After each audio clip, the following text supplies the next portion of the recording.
Natalie. Hi. How are you? I'm good. How are you? Good. It's good to see you. Life is good? Yes. Yes. What a great new spot. Thank you. It's wonderful. Thank you. Do you know, I think your mom thinks she owns the business. No, she doesn't. She's just the biggest fan. She's a huge fan of yours. I just love it. Who are you anyway? Speaking of moms and fans. I am Fran Steyn, the owner of Frantastic Events and the Frantastic Cafes here in Whitby. Right. And all things food. All things food. We have a food truck. It's summertime, so it's out every weekend just about. So, yes. Apart from introducing yourself and all things food, you also have a specialty that you've developed, a business specialty. Tell me about that, because that's quite interesting. That would be our keto line of food. Okay. So, which is quite robust. It is. It is very robust. So about 2 years ago, I started eating a keto diet myself.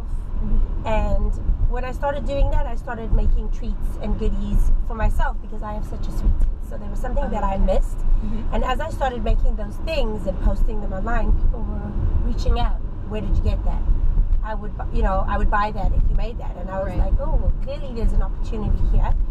And we straight away started just testing recipes. It was a little bit tricky because most of these recipes are actually made with almond flour, and because we're nut free, it was a bit of a challenge converting those into coconut flour. Okay. And then we just kind of raced ahead, and the more we made, the more people wanted.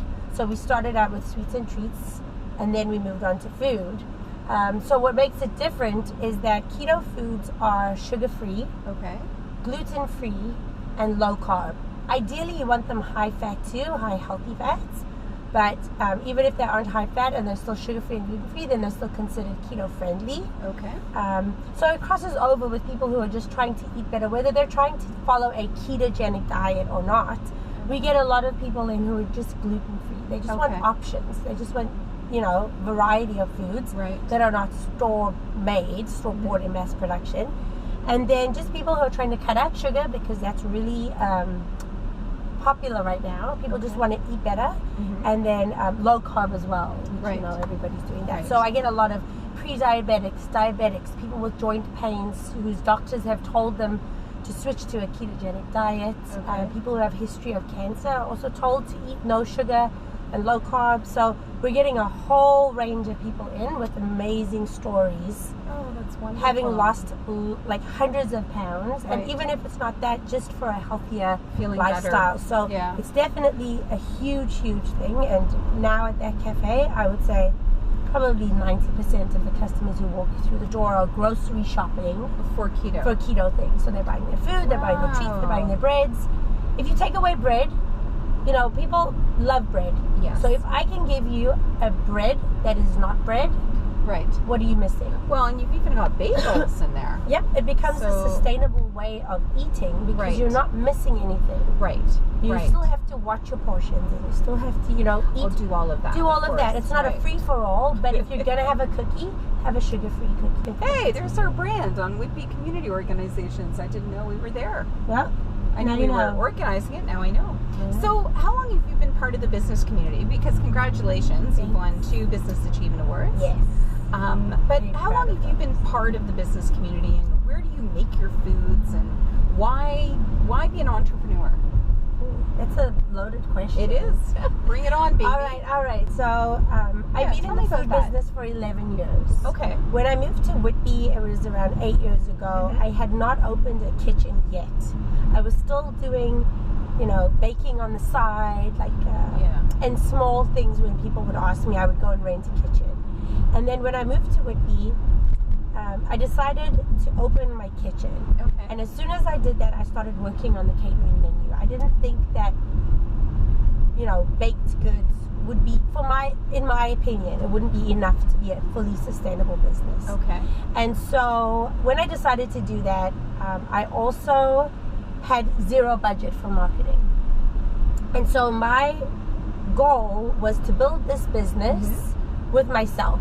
I decided, I had reached out to the chamber before I even opened my doors or found a location. Teresa Shaver came and met me at my house Nice. and told me that I needed to decide if it was going to be a hobby business or a real business. And that Yes. was kind of like the thing for me.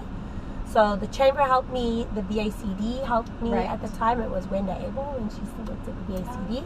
And they just helped me piece this together.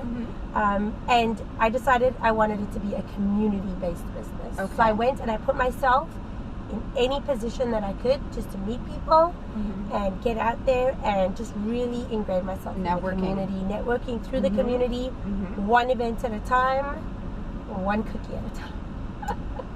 Huge. Yes. Huge. Yes. Huge amounts of work, but most entrepreneurs don't have tens of thousands of dollars to No. spend on awareness programs. So Yes. probably the most cost-effective and authentic way to get to know people, Yes. networking. Get yes, out there. You yes. got to get out there. You do. People need to see your face in the Okay. flesh. Right. And build relationships build with you, right? relationships, yeah. Okay. Yes. So what do you love most about entrepreneurship? What would you say if somebody was thinking about opening up a business, regardless of what it is, what would you say you love most about being an entrepreneur? Really? Yeah. That you can do whatever you want. Okay. In Nobody what is sense? in anything. Any Okay. decision that you make. It's It's the your best own. and the worst thing about entrepreneurship. It's a double-edged sword. Okay. You can do whatever you want is a positive thing. But you can do whatever you want can be a negative thing. Because you own it. Because you own it. So Right. I've had some Right. genius, well, I thought they were genius ideas anyway. They were epic fails, Okay. you know, but I would never have known if I didn't try that. This is actually our sponsored vehicle, and it is an electric car. It's very fancy. Is this not fancy? And this is provided by Motorcity Mitsubishi. Oh, nice. See, this is the energy flow, and you can actually see how the energy is working in the car. Those are the batteries there. Electric vehicle. Yeah, it's such a nice Great. drive, though. I know, for is an this a electric beautiful vehicle. look? Yes. I love that it's an SUV. It's very fancy. Mhm. Very lovely, It very is. cost effective. Yeah. Again, double-edged sword from an Yes. entrepreneur. There is no true downtime when Yes. you're an entrepreneur because Yes. you're not an employee. Yes. You own the outcome. Yep. So, And you're always on call. right. Now that I have so many employees, there are 12 at Wow, 3 different congratulations. locations. Okay, Thank you. 3 different locations. Yes. So let's walk through the locations. So the cafe where you picked me up is one. Yes. New Our main- location yes. in Whitby. Yes. Address is. That's 2020 Wentworth, Unit Okay. 28. And then we run the cafe inside the Nurse Cadillac Chevrolet I forgot dealership about that. Yes. at Dixon and Highway 2. Mhm.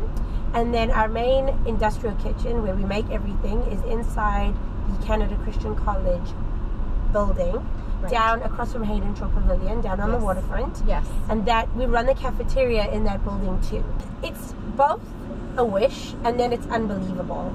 Because Okay. you know you can win, but then you wonder if you're going to win. Okay. And then if you do, it's like, oh my God, I just won.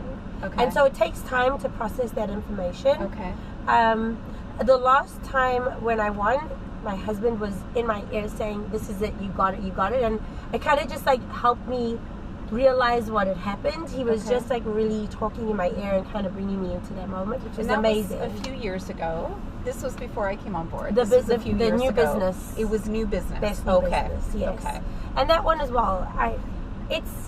It's amazing to be recognized by your community. Yes. And when you are at an event like that, it's something special compared to any other networking event or any kind of, other event that the chamber has. Right. This is the golden standard of it. So to be recognized, it's really meaningful. So, what's next? You've moved. You've got your 3 locations. The Yes. food truck's going this summer. Yes. Fran, I don't see just sitting on her laurels going, well, that's good enough. Usually I say not much, I'm going to do what I'm doing right now, but I do have I some things know. on my list. Okay. What's First, on the bucket I would list? love to upgrade my trailer to an actual food truck. Okay. So that's right. on the list. And that's a big upgrade. Yes. That's a big upgrade. The Okay. trailer is cute, but it is a lot of work because you have to connect it and disconnect it, and there's a lot of physical logistics. Okay. So that's That's on on my the list. Mhm. And then also we're working on our online store so that you Oh. can order keto and have it delivered to you. Congratulations. Yes. That's huge.